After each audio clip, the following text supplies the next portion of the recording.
May gusto akong iparinig sa'yo. Ano po yun, madam? Pakinggan mong mabuti. Okay po. Rain, Po?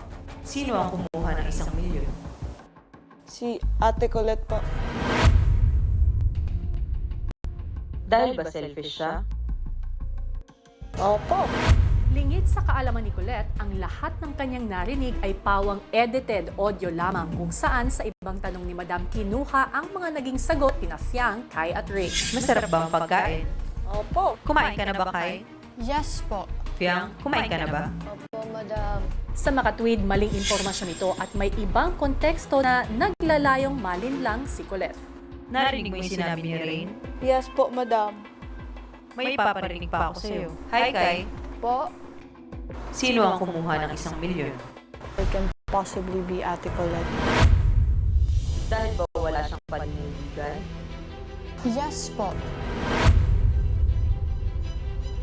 Meron pa po ba, madam? May huli akong paparinig. Okay po, madam. Fiang, Po? sino ang kumuha ng 1,000,000? Si Colette. Dahil ba mahirap siya? Opo, madam. Ako ang tulungan nila, madam. Hindi nila alam na hindi ko kinuha.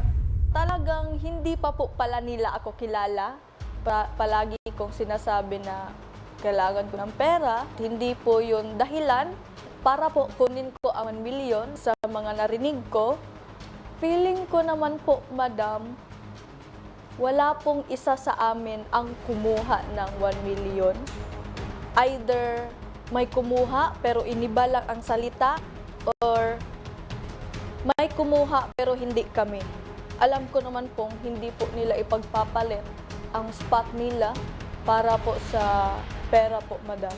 Kung kilala po nila ako, alam po nila na hindi ko po basta-basta bibitawan ang spot ko po para sa pera. Kawawa ka naman. Anong balak mong gawin?